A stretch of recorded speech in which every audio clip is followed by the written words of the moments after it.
Mental health issues बहुत ज़्यादा देखने को मिलते हैं just because of social media. Ramzan मुबारक का महीना है, अगर किसी को बहुत लंबे टाइम से डिप्रेशन है तो इस महीने की मुनासिबत से कैसे अपने डिप्रेशन, अपनी मेंटल हेल्थ को बेहतर करें? आप जो हैं वो खुदकुशी की अलामात आपके अंदर, आपको थॉट्स आ रही हैं खुदकुशी की और आपको लग रहा है कि अब मुझे इस दुनिया में नहीं रहना, तो वो डिप्रेशन होता है। आपने सोशल मीडिया की बात की तो आपको लगता है कि सोशल मीडिया की डिप्रेशन की वजह है? असल रोजा आपका जो शुरू होता है ना वो होता ही रमजान के बाद है कि आपने जो एक झूठ का रोजा रखा था आप उसको कितनी जल्दी तोड़ देते हैं। कंपेयर नहीं करनी चाहिए। बहुत बच्चे हैं जो कि सोशल मीडिया के एक्सपोजर की वजह से वो सुसाइड अटेम्प्ट भी करते हैं, उनमें इन्फीरियर कॉम्प्लेक्स भी आता है। कि अगर आप बहुत नेगेटिवली ओवरथिंक करें तो सबसे पहले आपको माइंडफुल होने की जरूरत है। अस्सलाम वालेकुम, मैं हूं फतीहा अशरफ और आप देख रहे हैं मल्टीवुड डिजिटल। आज मेरे साथ जो मेहमान मौजूद हैं वो है मिस मुबशरा तैयबा, जो कि क्लिनिकल साइकोलॉजिस्ट हैं और डिफरेंट ट्रेनिंग प्रोग्राम्स करवाती हैं और सोशल मीडिया पे काफ़ी एक्टिव हैं। अस्सलाम वालेकुम मैम, कैसी हैं आप? अल्हम्दुलिल्लाह मैं ठीक। फतीहा आप सुनाइए कैसी हैं? अल्लाह का शुक्र, मैं ठीक ठाक। तो डिप्रेशन को जो है वो क्या है, सबसे पहले हमारे देखने वालों को बताएं ये क्या है? उदासी और डिप्रेशन दोनों में क्या डिफरेंस है? अच्छा, सबसे पहले अगर हम डिप्रेशन की बात करें ना कि डिप्रेशन होता क्या है, तो डिप्रेशन एक ऐसी आपकी अलामात जिसमें हम कहते हैं कि आप बहुत ज़्यादा उदास फील करते हैं, आप खुद से, दुनिया से, इर्द गिर्द के लोगों से बहुत जब मायूस हो जाएं और आपको कुछ भी अच्छा ना लगे। जो चीज़ें आपको पहले अच्छी लगती थी, दोस्तों के साथ खुलना मिलना आपको अच्छा लगता था, पहले आपको अपने पसंद की खाना पीने अच्छे लगते थे, अब आप ना खा रहे हैं ना टाइम से सो रहे हैं, और अगर खा रहे हैं तो बहुत ज़्यादा खा रहे हैं, नींद आपकी डिस्टर्ब है, या तो बहुत ज़्यादा सो रहे हैं या तो आप बिल्कुल भी जो है वो आपकी नींद पूरी नहीं हो रही है। और उसके साथ साथ जो है वो हम देखते हैं कि नेगेटिव थॉट्स बहुत ज़्यादा आती हैं अपने बारे में, इर्द गिर्द के लोगों के बारे में और इस दुनिया के बारे में, और आपको ऐसा लगता है कि मैं बिल्कुल यूजलेस पर्सन हूँ और मैं बिल्कुल बेकार हूँ और मैं किसी काम का नहीं हूँ। खुद एतमादी जो है वो बहुत कम होती है, और ये वो सारी चीज़ें, ये वो सारी अलामात है जो मिलके आपको एक पर्सन को डिप्रेस्ड बनाती हैं। अच्छा, अब हमारे लिए ये देखना ज़रूरी है कि कब हम कहें कि एक पर्सन को डिप्रेशन है या उदासी है। आप ये देखते हैं कि आजकल हम लोग चलते फिरते, अगर फॉर एग्जाम्पल हमें माइनर सा स्ट्रेस है किसी भी चीज की वजह से, तो हम ये वर्ड जो है बहुत कॉमनली यूज करते हैं कि मैं डिप्रेस्ड हूँ।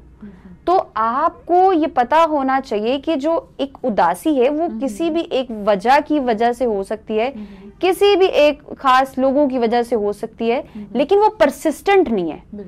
अगर आपको परसिस्टेंट 2 वीक्स या 2 वीक्स से ज्यादा आप इन सारी अलामात को फेस कर रहे हैं, सफर कर रहे हैं, तो फिर आपको किसी माहिर नफ्सियात के पास जाकर अपना डायग्नोसिस करवाना चाहिए कि आपको डिप्रेशन डिसऑर्डर है।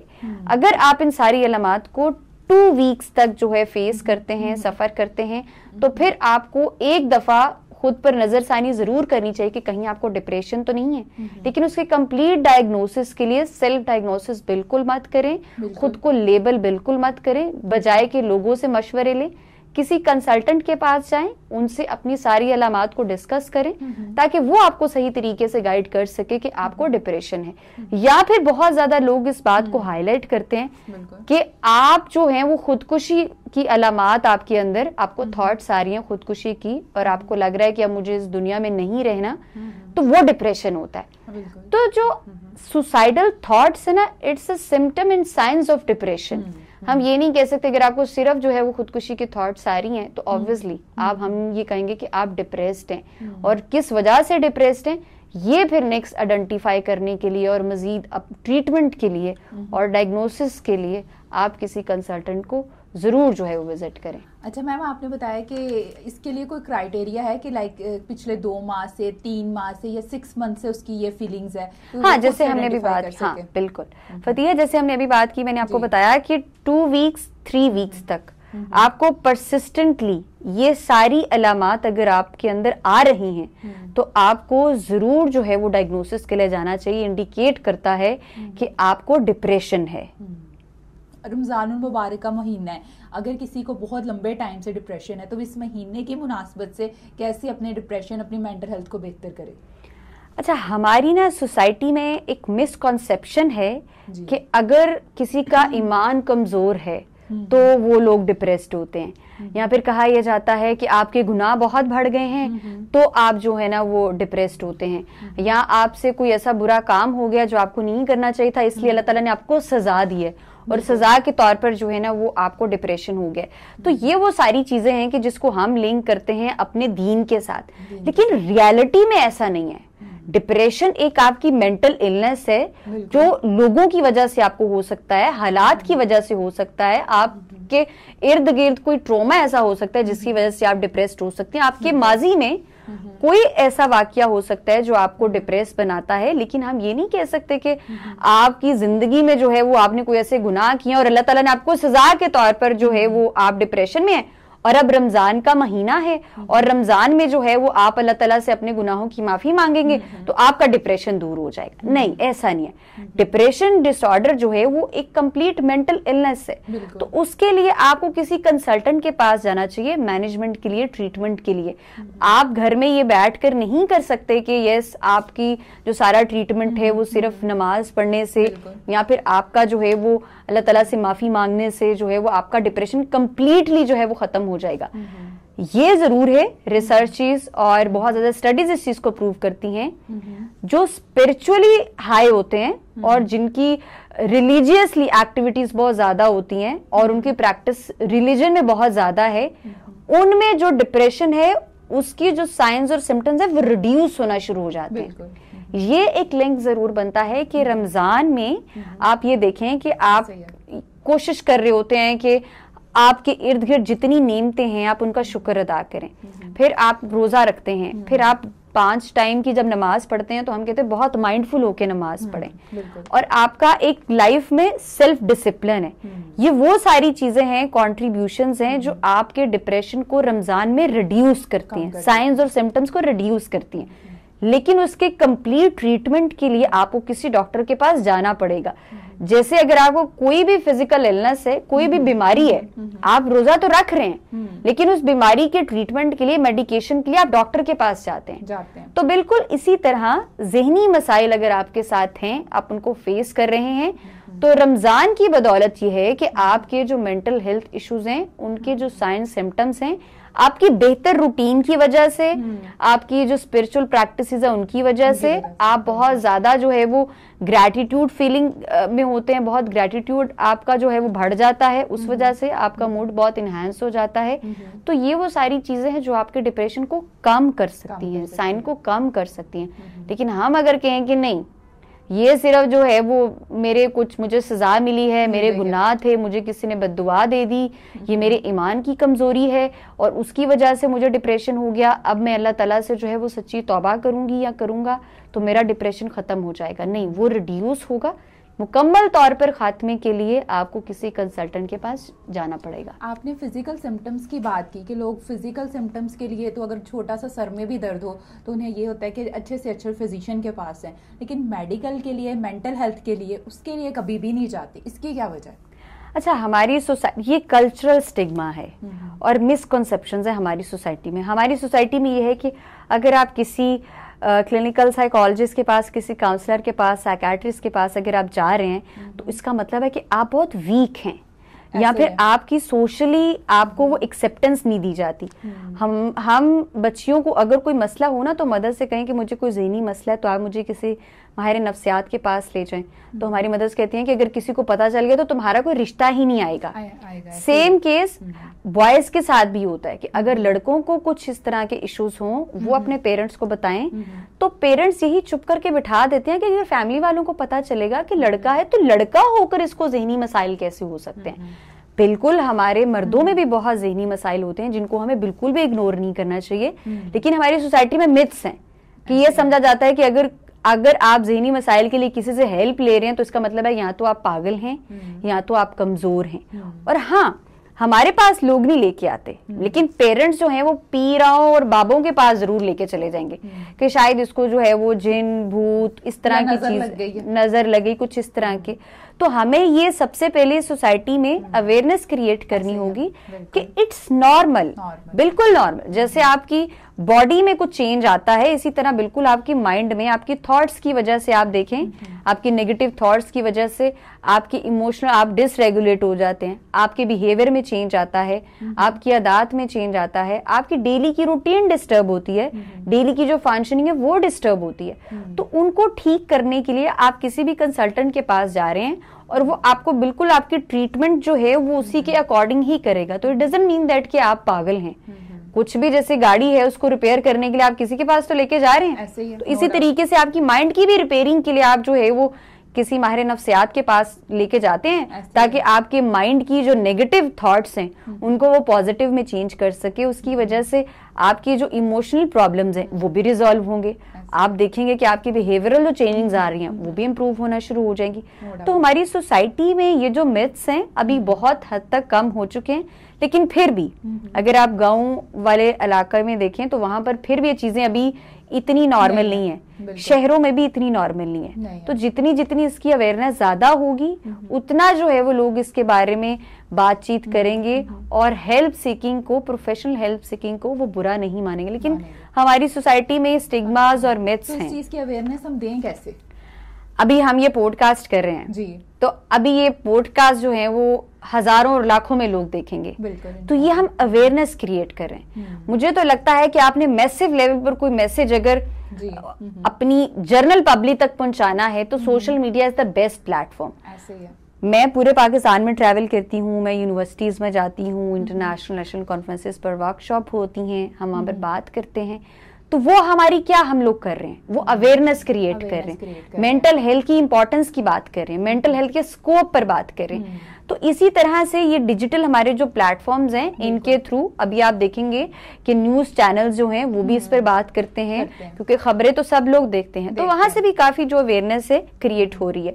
और उसके बाद जैसे मैं हूँ तो मेरी कोशिश होती है कि जितने हम लोग डिजिटल प्लेटफॉर्म्स हैं उन पर मेंटल हेल्थ की बात कर सकें, उन पर हम लोग करें, ताकि जो जनरल ऑडियंस है उनको मेंटल हेल्थ इश्यूज के बारे में पता होना चाहिए, साइंस, सिम्टम्स, ताकि वो राइट टाइम पर जो है ना वो हेल्प सीख कर सकें। और जो उनकी वो बीमारी है, बजाय कि जब वो ज्यादा बढ़ जाए और उसकी वजह से जो है वो ज्यादा मसले मसाइल हों, तो ऑन टाइम जो है उसको डायग्नोज करके ट्रीट किया जा सके। बिल्कुल। अच्छा, आपने सोशल मीडिया की बात की, तो आपको लगता है कि सोशल मीडिया भी डिप्रेशन की वजह? बिल्कुल है।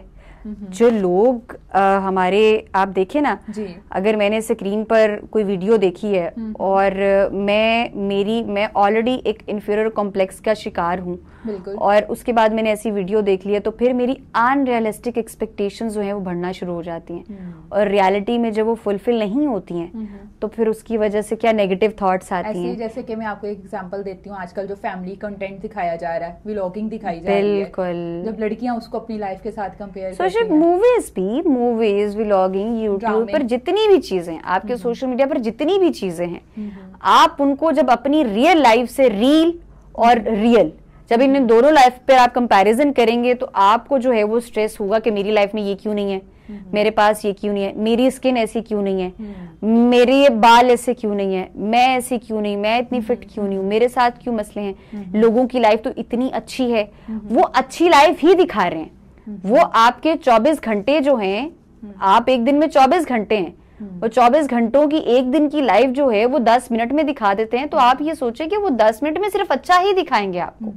तो इसलिए आपको अपनी रियल लाइफ जो है वो कभी भी अपनी सोशल मीडिया की लाइफ से कंपेयर नहीं करनी चाहिए। बहुत बच्चे हैं जो कि सोशल मीडिया के एक्सपोजर की वजह से वो सुसाइड अटेम्प्ट भी करते हैं, उनमें इन्फीरियर कॉम्प्लेक्स भी आता है, उनमें डिप्रेशन भी है, उनमें एंजाइटी भी है, मेंटल हेल्थ इश्यूज बहुत ज्यादा देखने को मिलते हैं just because of social media.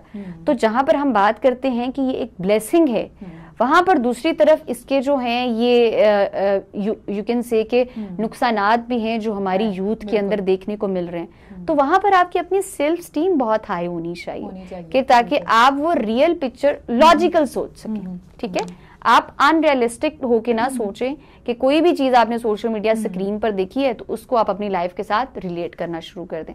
मैं तो कहती हूँ कंपैरिजन तो वैसे ही सिन है। आपको अपनी लाइफ सिर्फ सोशल मीडिया नहीं, बाकी भी लोगों से कंपेयर नहीं करनी चाहिए। ऑफ द स्क्रीन भी आपको अपनी लाइफ किसी से कंपेयर नहीं करनी चाहिए। यू आर यूनिक, आप प्रीशियस हैं, आप अशरफुल मखलूकात हैं। जो स्किल, जो चीजें अल्लाह ताला ने आपको दी हैं, जिस बैकग्राउंड से आप हैं, प्लीज ओन इट। ये मत देखें कि दूसरे के पास क्या है, दूसरे के पास कितनी बड़ी गाड़ी है, दूसरा जो है वो कितनी अच्छी यूनिवर्सिटी में है, दूसरा जो है वो कितने बड़े घर में रहता है। आप ये देखें कि अल्लाह ताला ने आपको क्या दिया हुआ है, उसके लिए आप शुक्र अदा करें। तो फिर आपके अंदर वो पॉजिटिव एनर्जी आएगी, फिर आप पॉजिटिव सोचेंगे, फिर आप अपने हालात को बेहतर करने की कोशिश करेंगे, फिर आप मायूस नहीं होंगे, फिर आप उदास नहीं होंगे। तो सोशल मीडिया पर ऑल द टाइम स्क्रॉल करते करते तो आप सारा दिन जो है वो एक ही जगह पर रहते हैं और फिर यही सोचते रहते हैं ये मेरे पास क्यों नहीं है, ये मेरे पास क्यों नहीं है। मेरे पास यूनिवर्सिटी के ऐसे ऐसे स्टूडेंट्स आते हैं और जो सिर्फ यही बात करते हैं कि मेरे जो दोस्त हैं उनके पास ये है और मेरे पास ये नहीं है, उनकी ड्रेसिंग ये है, उनकी ड्रेसिंग ऐसी है, मेरी ऐसी ड्रेसिंग है, उनके दोस्त ऐसे हैं जो मेरे पास नहीं है। अभी हम सोशल मीडिया की बात नहीं करें, अभी तो ये वो चीजें कि जो हमारा डेली का इंटरेक्शन हो रहा है जिसमें हम ये देखते हैं, तो वो जो कंपैरिजन है इतना बढ़ चुका है और जिसने लोगों की जिंदगियां तबाह कर दी हैं। एक कंपैरिजन जो है वो आपको कहां से कहां लेके चला जाता है। आपका वो इशू बहुत माइनर होता है, लेकिन डेली के कंपैरिजन से वो कंप्लीट डिसऑर्डर बन के सामने आता है। फिर आप बहुत लेट हेल्प सीख करते हैं, फिर वो चीजें इतनी बढ़ जाती हैं आप और इतना ओवर थिंक करते हैं और चीजें इतनी ज्यादा बढ़ जाती हैं और उसके बाद आपको बहुत लेट जाके कहीं पता चलता है कि अब ये मेरे जो मसले मसाइल है ना, अब ये मेरे कंट्रोल से बाहर हैं, अब मैं इसको मैनेज नहीं कर पा रही हूँ, उसकी वजह से मेरी सब कुछ डिस्टर्ब हो रहा है। समझ नहीं आ रही कहाँ से स्टार्ट करूँ, किसको बेहतर करूँ, किसको छोड़ूं, किसको साथ रखूं। फिर जो है हमारे पास आते हैं तो फिर हम उनका ट्रीटमेंट और मैनेजमेंट स्टार्ट करते हैं। लेकिन ये चीजें बहुत ज्यादा आजकल हमारी यूथ में बढ़ना शुरू हो गई हैं। बिल्कुल। एक पर्सन है वो डॉक्टर की फीस अफोर्ड नहीं कर सकता, लेकिन घर में रहते हुए अपने डिप्रेशन को खत्म करना चाहता है, तो ऐसा क्या करे कि मतलब घर में होम सेफ में रहते हुए उसका डिप्रेशन खत्म हो जाए? अच्छा, मैं ओवरऑल वैसे एक जर्नल जो एडवाइस है ना मैं ये देती हूँ कि self care and self love is very important. आपकी लाइफ में अनसर्टेनिटीज भी आएंगी, हादसे भी हो सकते हैं, सब कुछ हो सकता है, आपको कोई ट्रॉमा भी मिल सकता है, आप कोई आपको अब्यूज भी कर सकता है, कोई आपको हर्ट भी कर सकता है, आपका ब्रेकअप भी हो सकता है, कुछ भी हो सकता है। लेकिन अगर आप अपनी सेल्फ केयर करते हैं, आप खुद से प्यार करते हैं, आप खुद को जानते हैं, आपको अपनी कैपेसिटी पता है कि मेरी ये जो बॉडी है इसमें कितनी कैपेसिटी है किसी स्ट्रेस को बेयर करने की, किसी ट्रॉमा को हैंडल करने की, किसी चैलेंज को फेस करने की और इस सारी अनसर्टेनिटीज को मैनेज करने की। तो आप देखेंगे कि आप अपने डिप्रेशन को इजीली जो है वो मैनेज कर सकेंगे। फिर तो आप डिप्रेशन की तरफ जाएंगे ही नहीं ना, फिर तो आप अपने स्ट्रेस से उसी चीज को मैनेज कर लेंगे। डिप्रेशन की तरफ तो आप तब जाते ना जब आपसे मैनेज नहीं हो पाता। तो जब आपसे मैनेज नहीं हो पाता फिर आपको देखना चाहिए कि अब मुझसे तो चीजें मैनेज हो ही नहीं रही हैं। तो फिर आप जो है वो किसी कंसल्टेंट के पास जाते हैं कि मैं इन सारी चीजों को किस तरह से ठीक कर सकता हूँ और मैं इस फेज में हूँ, मैं उससे कैसे, तो वो फिर आप प्रोफेशनल हेल्प सीख करेंगे। लेकिन जनरली मैं ये कहना चाहूंगी कि मेंटल हेल्थ इश्यूज जो हैं आप उनको डे टू डे में अगर बहुत अच्छे तरीके से मैनेज कर सकें through self care and self love. Self care and self love is very very important. सिर्फ आपकी मेंटल हेल्थ के लिए नहीं, आपके फिजिकल हेल्थ के लिए, आपकी इमोशनल हेल्थ के लिए, स्पिरिचुअल हेल्थ के लिए, आपकी सोशली आप कितने लोगों से, कितने अच्छे लोगों से कनेक्ट कर रहे हैं, तो उसके लिए सेल्फ केयर जो है वो बहुत ज़्यादा इम्पॉर्टेंट है। उसमें अब डिफरेंट टेक्निक्स हैं कि आप फिजिकल एक्टिविटी अपनी लाइफ में ज़रूर ऐड करें, आप हेल्दी बैलेंस डाइट लें और आप जो है वो पॉजिटिव लोगों के साथ कनेक्ट करें। ऐसे लोगों के साथ उठे ना बैठे जो हमेशा नेगेटिव टॉक्सिसिटी की बातें करते हैं, हमेशा मायूसी की बातें करते हैं। ऐसे लोगों के साथ बैठे जो क्रिएटिविटी पर बात करते हैं, जो लोगों को डिस्कस नहीं करते। मैं तो हमेशा कहती हूँ लोगों के साथ बैठेंगे जो आइडियाज डिस्कस करते हैं, ना कि लोगों को डिस्कस करते हैं। इसी तरीके से अपनी स्पिरिचुअल जो प्रैक्टिसेस हैं उनको इन्हांस करें और अपने इमोशंस को देखें कि आप इमोशनली कितने डिसरेगुलेट हैं, आप इमोशनली कितने इंटेलिजेंट हैं, आप मेंटली कितने स्ट्रांग हैं। इन सारी चीजों पर जब आप डेली बेसिस पर काम करेंगे ना, इनको इम्प्रूव करने की कोशिश करेंगे, तो आप देखेंगे कि आपकी जिंदगी में कोई भी अगर बैड हैपनिंग हो रही है तो आप उसको बड़े अच्छे तरीके से मैनेज कर लेंगे। लेकिन अगर आप मेंटली स्ट्रांग नहीं है तो आपको माइनर स्ट्रेस भी जो है वो आप कोलैप्स कर जाएंगे। तो वो देखना बहुत जरूरी है कि हमारा जो डेली लेवल का और डेली बेसिस का जो स्ट्रेस है उसको हम किस तरह से मैनेज करें। लोग आजकल देखे ना, हम कहते हैं डिहाइड्रेट, आप कम से आपको डिहाइड्रेशन नहीं होनी चाहिए, ज्यादा से ज्यादा पानी का इंटेक करें, अपनी स्लीप को बेहतर करें, अपने स्लीप पैटर्न्स ठीक करें। ये नहीं सारी रात आप जाग रहे हैं और फिर नेक्स्ट पूरे दिन में आपको वो प्रोडक्टिविटी नहीं मिलेगी, आपकी वो कॉग्निटिव फंक्शनिंग वैसे नहीं होगी, आपकी मेमोरी डिस्टर्ब होगी, आपका फोकस डिस्टर्ब होगा, कंसंट्रेशन डिस्टर्ब हो रहा है। आपकी जिंदगी में एक आम सा आपने डिसीजन लेना था लेकिन आप ले नहीं पाए। वो क्यों नहीं ले पाए? क्योंकि आपके स्लीप पैटर्न डिस्टर्ब है, आप डिहाइड्रेटेड खुद को रखते हैं, बैलेंस डाइट आपकी नहीं है, हेल्दी लाइफस्टाइल आपका नहीं है, फिजिकल एक्टिविटी आपकी जिंदगी में नहीं है, और कहने को आप यंग हैं। तो ये वो सारी चीजें हैं जो अलार्मिंग आपकी सिचुएशंस हैं कि जिनमें आप खुद को तबाह कर रहे हैं। तो अल्टीमेटली तो जिंदगी जो है ना वो किसी को भी नहीं बख्शती, और ये दुनिया बहुत जालिम है और यहाँ के लोग भी बहुत जालिम है। तो यहाँ पर तो आपको पाँव पाँव पर आपके लिए आजमाइशें हैं, और उन सारी चीजों को फेस करने के लिए आपका मेंटली स्ट्रॉन्ग होना बहुत जरूरी है। तो ये वो सारी चीजें हैं, टिप्स एंड ट्रिक्स हैं जिनको अपने लाइफ में ऐड ऑन करें, ताकि अगर आपकी जिंदगी में कोई भी इस तरह का मसला आ रहा है, चैलेंज जोन आ रहा है, तो आप उसको इजीली ओवरकम कर सकें। आपने थॉट्स की बात की, हम अपने नेगेटिव थॉट्स को कैसे ख़त्म कर सकते हैं? बहुत से पेशेंट्स आते हैं वो यही कहते हैं कि मैडम सारी दिन रात थॉट्स चलती रहती हैं, बेशक वो पास्ट के रिलेटेड हो, फ्यूचर के रिलेटेड हो, कि अगर सो भी जाएं तो दिमाग जाग रहा होता है और हम सो रहे होते हैं, कि थॉट्स नहीं खत्म होती। इन नेगेटिव थॉट्स को कैसे मैनेज करें? अच्छा, ओवर थिंक जिसको हम बोलते हैं ना, बहुत ज्यादा ओवर थिंकिंग आपकी बढ़ना शुरू हो जाती है किसी भी एक चीज को लेकर तो छोटी सी चीज हो तो हाँ, तो उसमें मैं 2-3 जर्नल टिप्स हैं। वैसे तो हम ये जो हम अभी डिस्कशन बात कर रहे हैं ना टिप्स एंड ट्रिक्स की, हमारी therapies person to person vary करते हैं, क्योंकि बैकग्राउंड डिफरेंट आता है, ट्रिगर्स फैक्टर जो है वो डिफरेंट आते हैं, तो उनका ट्रीटमेंट प्लान डिफरेंट होता है। लेकिन ये जो टिप्स हैं ये जर्नल टिप्स हैं कि अगर आप बहुत नेगेटिवली ओवर थिंक करें तो सबसे पहले आपको माइंडफुल होने की जरूरत है। अभी आप जैसे अभी हम इधर पॉडकास्ट कर रहे हैं, तो अभी हमें ये नहीं सोचना कि अच्छा मैंने किसके कितने पैसे देने हैं, मैंने जो है वो कौन सा बिल पे करना है, मैंने सहरी बनानी है, मैंने अफ्तारी बनानी है, मेरे पास्ट में मेरी दोस्त छोड़ के चली गई थी, फ्यूचर में मुझे शादी की टेंशन हो रही है, पेरेंट्स की टेंशन हो रही है। तो अभी अगर मैं माइंडफुल रहूंगी कि अभी मुझे पॉडकास्ट करना है, अभी मुझे उसी पर फोकस करना है, अभी मेरा अच्छा टाइम चल रहा है, तो ये मुझे अगर कंसिस्टेंटली मैं माइंडफुल रहूंगी तो अल्टीमेटली मेरी हैबिट बन जाएगी। और मेरी आहिस्ता आहिस्ता जो ओवर थिंकिंग है, नेगेटिवली ओवर थिंकिंग होती ही नेगेटिव है। पॉजिटिव तो अगर हम लोग बहुत ज्यादा ओवर थिंक कर रहे हैं फिर तो चीजें बहुत अच्छी जाएंगी ना, क्योंकि हम ऑप्टिमिस्टिक हो रहे हैं। तो वहां पर और ऑप्टिमिस्टिक भी और साथ में रियलिस्टिक भी, लॉजिकल भी होके सोचते हैं। तो ये वो सारी चीजें हैं कि अगर आप उस टाइम पर माइंडफुल हो रहे हैं, प्रेजेंट के बारे में सोच रहे हैं, ना पास्ट में है ना फ्यूचर में है, जो हाल में चल रहा है ना एट द मोमेंट, उस पर आपका फोकस है कि अभी क्या चल रहा है। One technique is this. Second ये है कि डिसाइड करें, आपका एक वरी टाइम होना चाहिए।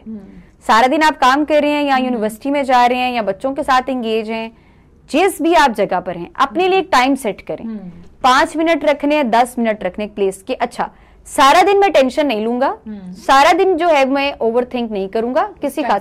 उस वरी टाइम में 5 मिनट में मेरे पास फुल टाइम है कि उस 5 मिनट में मैं जितना ओवर थिंक कर सकता हूं मैं उसको करूं, लेकिन उसके बाद मैं नहीं करूं। ये तो वो प्रैक्टिस है। और रमजान का जो महीना है ना अभी वाला, ये बहुत खूबसूरत हमारी ट्रेनिंग की जाती है। मतलब मुझे तो लगता है इससे खूबसूरत ट्रेनिंग हमारी कभी हो ही नहीं सकती। मतलब मुझे पर्सनली अगर किसी चीज को छोड़ना है ना, तो मुझे लगता है मैं रमजान में छोड़ सकती हूँ, क्योंकि हम लोग बहुत कंट्रोल्ड एनवायरनमेंट में मेरा भी दिल कर भी रहा हो पानी पीने को, लेकिन मैं नहीं पीऊंगी। आफ्टर रमजान हम क्या करेंगे? आफ्टर रमजान जो है वो हमारा जो भी दिल करता है हम उसको करते हैं। लेकिन अभी अगर 30 दिनों में हमने किसी चीज को छोड़ने की प्रैक्टिस कर ली कि फॉर एग्जाम्पल मैं बहुत नेगेटिव सोचती हूँ, लेकिन मैंने इस पूरे मंथ में कोशिश करने के लिए एटलीस्ट मैं अपनी नेगेटिव सोचों को तब्दील करूंगी पॉजिटिव में, ठीक है, और मैं अपनी जो सोचे उनको दोबारा से रिकंस्ट्रक्ट करूंगी, दोबारा से रीडिस्कवर करूंगी, और वो जो नेगेटिव है उनको चेंज करूंगी पॉजिटिव के अंदर। तो वो जो मेरी 30 दिनों की प्रैक्टिस है ना, अल्टीमेटली कहीं ना कहीं वो मेरी ओवर थिंकिंग को रिड्यूस करेगी। और आफ्टर रमजान मेरी वो प्रैक्टिस इतनी स्ट्रांग हो चुकी होगी कि अब मुझे आदत होगी नहीं, ओवर थिंक जो है वो मैं, अगर मेरे जहन में आ भी रहा होगा कि मैंने एक चीज को बार बार सोचना है, तो मैं उस सोच को झटक दूंगी और मैं खुद को डिस्ट्रैक्ट करूंगी। तो डिस्ट्रैक्शन भी एक बहुत अच्छी टेक्निक है कि आप खुद को उस टाइम पर डिस्ट्रैक्ट कर ले। लेकिन ओवर थिंकिंग के ट्रिगर्स को आइडेंटिफाई करना बहुत जरूरी है। कब आपको जो है वो ओवर थिंकिंग आपकी स्टार्ट होती है, किस वजह से स्टार्ट होती है?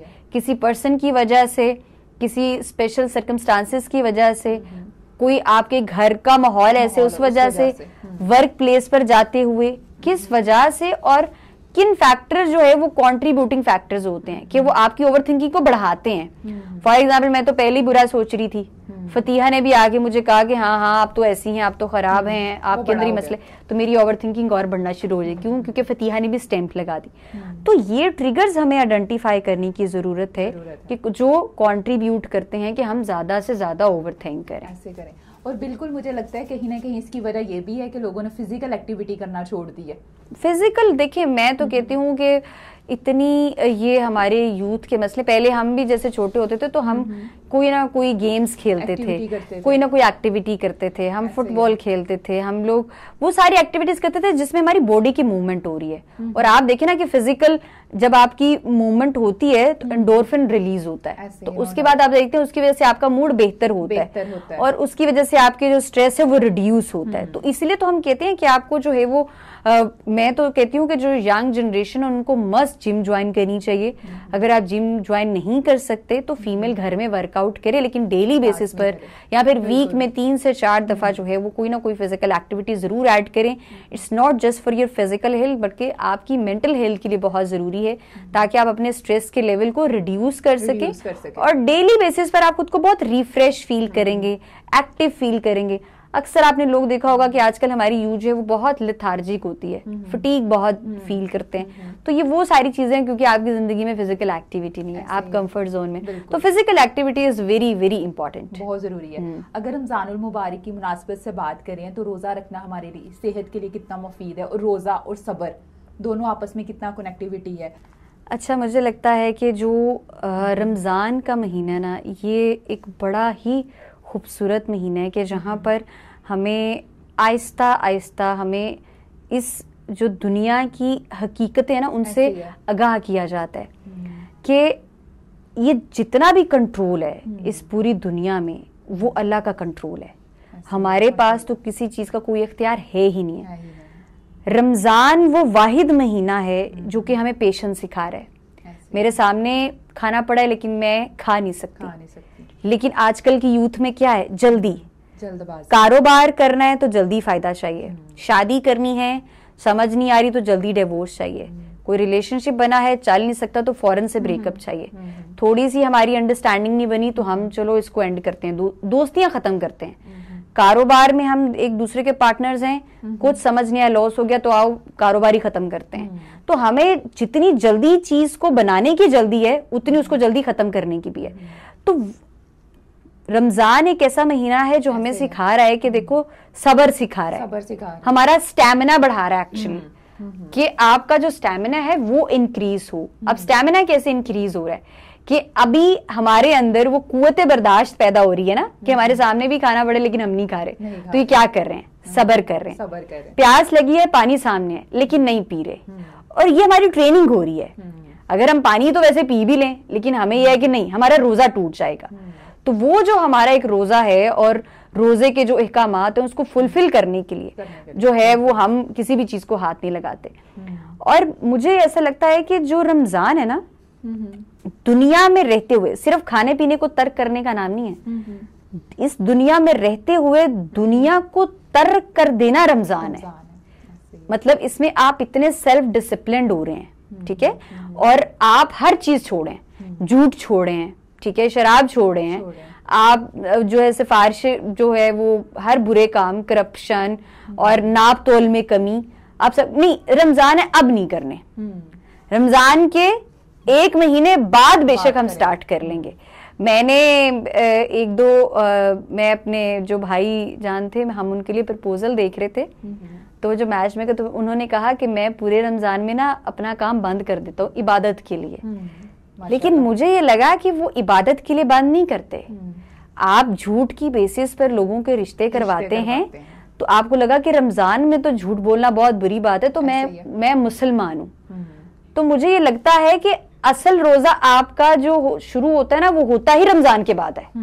कि आपने जो एक झूठ का रोजा रखा था, आप उसको कितनी जल्दी तोड़ देते हैं, खत्म करते हैं। ये जो करप्शन का आपने रोजा 30 दिन में रखा था, आप उसको कितनी जल्दी तोड़ देते हैं। तो वो आपकी प्रैक्टिस है।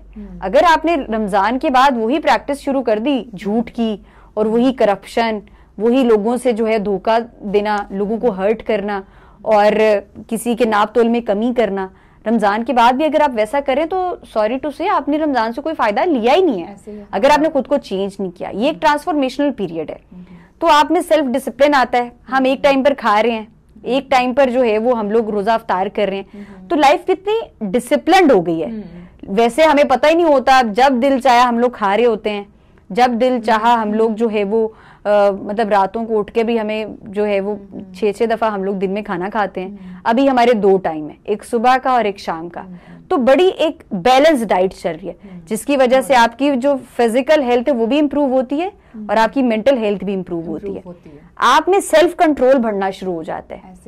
कंट्रोल बढ़ा है ना कि कोई भी चीज सामने लेकिन हमने नहीं खानी, तो आपकी वो जो कंट्रोल है आपका वो बढ़ रहा है। स्पिरिचुअल प्रैक्टिस से हम ये देखते हैं कि आपकी मेंटल हेल्थ जो है वो बहुत ज्यादा इंप्रूव होती है, आपकी मेंटल वेलबींग इंप्रूव होती है। 5 वक्त की आप नमाज पढ़े लेकिन माइंडफुल होके पढ़े।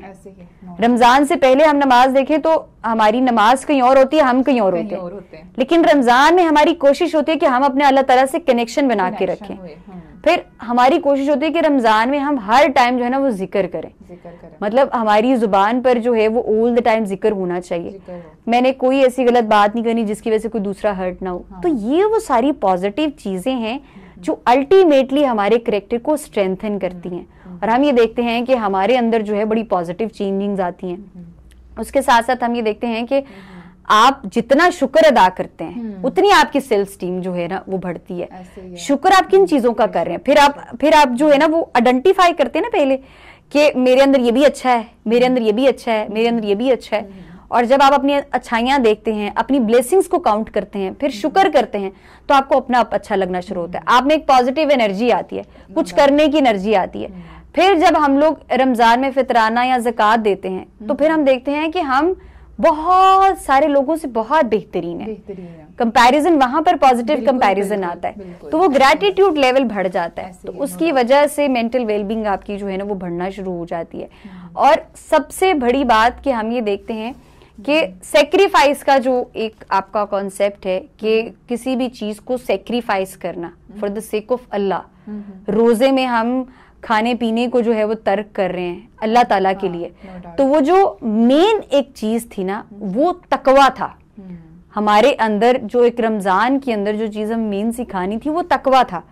अब आपने ऐसा देखा है कि जो अमीर है वो जो है वो सहरी जल्दी अपनी उसकी जो टाइमिंग्स है वो डिफरेंट है, और जो एक गरीब है उसकी टाइमिंग अफ्तारी की डिफरेंट है। नहीं, अल्लाह ताला ने सबको, सब मुसलमानों को, पूरी दुनिया के मुसलमानों को एक ही पेज पर लेके आया है। ये कितना खूबसूरत कॉन्सेप्ट है कि आप एक ही टाइम पर रोजा खोलेंगे, आप एक ही टाइम पर रोजा रखेंगे। टाइमिंग्स में बिल्कुल भी डिफरेंस नहीं है। बेशक आप जिस मर्जी तबके से हैं, लेकिन आपका खोलने का टाइम भी एक है और आपका रोजा रखने का टाइम भी एक है। तो वो जो एक मैसेज देना है कि अल्लाह ताला अपना जो डर है और अपना आप जो दिखाना है कि मैं रब हूं, और वो तकवा हमारे अंदर डालने के लिए अल्लाह ताला ने जो है वो एक बड़ा खूबसूरत ये महीना है कि जहां पर हम खुद को ट्रांसफॉर्म करके अपनी स्पिरिचुअल वेलबींग को भी इनहैंस कर सकते हैं, मेंटल वेलबींग को भी जो है वो बढ़ा सकते हैं। और अपने आप को, अगर आपके अंदर कोई चीजें हैं जिनको आप चेंज करना चाहते हैं, तो this is the blessing of months के। बिल्कुल, जहाँ पे रमजानुल मुबारक हमें शुक्रगुजारी का बताता है, वहाँ पे माफ करना भी। अच्छा, मुझे लोगों की समझ नहीं आती, वो अक्सर कहते हैं कि मैं सबको माफ कर सकता हूँ, उसको नहीं कर सकता। तो उसे यही कहते हैं कि जिसको माफ करना मुश्किल है उसी को तो करना है। आपके पास भी ऐसे पेशेंट आते होंगे जो कहते हैं कि माफ करना मुश्किल है। हाँ बिल्कुल, जो है ना कभी कभार वाकई माफ करना मुश्किल हो जाता है। कभी किसी ने आपको इतनी तकलीफ दी होती है, लेकिन आप अपने ज़हनी सुकून के लिए, अपनी मेंटल हेल्थ के लिए उस पर्सन को माफ करके आगे बढ़ना चाहिए। अच्छा, मैं ये समझती हूँ कि जब आप रमजान में एंटर होते हैं ना जी, रमजान में स्पेशली जब आप एंटर होते हैं तो रमजान में अपना दिल साफ करके एंटर हों। कीना, बुग़्ज़, किसी के खिलाफ कोई नफरत, हसद, किसी ने आपका दिल दुखाया, कुछ भी है, तो फिर आपकी वो ट्रेनिंग का पहला मरहला स्टार्ट होता है। तो शुरू ये है कि आपने अपने दिल की ना डीप क्लीनिंग करनी है, इसकी अच्छी तरह सफाई करनी है, जहन की भी और अपने दिल की भी। फिर उसके बाद आप जो करना चाहते हैं ना, जो आप अचीव करना चाहते हैं, जो आपके गोल्स हैं, जो आप अपनी जिंदगी में लाना चाहते हैं, जो आप अचीव करना चाहते हैं, फिर आप उनको जो है वो टू डू लिस्ट बनाएं कि मुझे ये सीखना है, मुझे ये सीखना है, मुझे ये सीखना है। लेकिन उससे पहले दिल को साफ करना बहुत जरूरी है, माफ लोगों को करना बहुत जरूरी है। तो ये तो वो एक इतनी अच्छी मुझे लगता है कि एक बात है कि अगर आप किसी को माफ ही नहीं कर रहे तो आप रोजे से भी हैं तो फिर आप उसके बारे में मनफी ही सोचेंगे, आपके दिल में नफरत ही आएगी। तो रोजा सिर्फ भूख प्यास का नाम नहीं है, रोजा आपके दिल का रोजा है, नफ्स को कंट्रोल का, बिल्कुल आपकी जुबान का रोजा है, आपकी आंखों का रोजा है, आपकी पाकीज़ा सोचों का रोजा है, आपके हाथों का रोजा है, आपकी एक एक जिस्म की अज़ा का रोजा है कि आपकी फॉर एग्जाम्पल मैंने रोजा भी रखा है, मैं फिर किसी को 2 थप्पड़ भी लगा रही हूँ, तो इसका मतलब है कि मैंने अपने हाथ से किसी को तकलीफ पहुंचाई है। तो मेरे जो रोजा रखने का मकसद है वो तो फुलफिल नहीं हुआ, बल्कि मेरा रोजा तो मुझे यही सिखा रहा है कि मैंने खुद को किस तरह से कंट्रोल करना है, अपनी चीजों को किस तरह से वाइजली जो है वो मैंने मैनेज करना है, गुस्से को मैंने अपना किस तरह से जो है वो मैनेज करना है। तो ये वो पॉजिटिविटी है हमारे अंदर लाने के लिए हम इस पूरे 30 दिनों में इस चीज की प्रैक्टिस करते हैं। तो माफ करने, अगर आप किसी को माफ नहीं कर रहे ना तो फिर आप देखेंगे कि आपके 30 दिन जो हैं उनमें कोई आप खास अचीव नहीं कर सकेंगे। आपको ऐसे लगेगा कि जैसे ये 30 दिनों में आपको कोई खास फर्क नहीं पड़ा, आपको महसूस नहीं हुआ।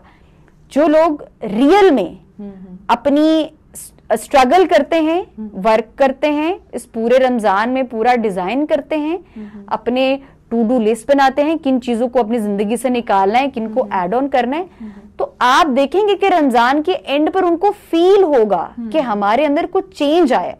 लेकिन अगर आपने ये ठान लिया कि ना मैंने माफ करना है, ना मैंने दिल साफ करना है, ना मैंने दिमाग साफ करना है, उसने मेरे साथ गलत किया था, उसने मेरे साथ ज्यादती की थी, मैं उसको कैसे माफ कर दूं, बाकी रोजे रख लूं, तो आप देखेंगे कि आपको लगेगा कि आपने नॉर्मल नफली रोजे रखे हैं जैसे बाकी सब रखते हैं, लेकिन आपके अंदर कोई चेंज नहीं आएगा, आपने भूख और प्यास के रोजे रखे हैं। बिल्कुल, thank you so much ma'am आपके टाइम का, आप यहाँ पे आई और इतनी अच्छी बातें कही। तो नाज़रीन, उम्मीद करती हूँ ये वीडियो आपके लिए इन्फॉर्मेटिव होगी और रमज़ानुल मुबारक के मुक़द्दस महीने में यही कहेंगे कि हर बंदा अपने गुनाहों की माफ़ी मांगता है, तो जब तक हम अल्लाह पाक से माफ़ी मांग रहे हैं तो दूसरों को भी माफ़ करें, ये चीज़ भी ज़रूरी है। Thank you so much.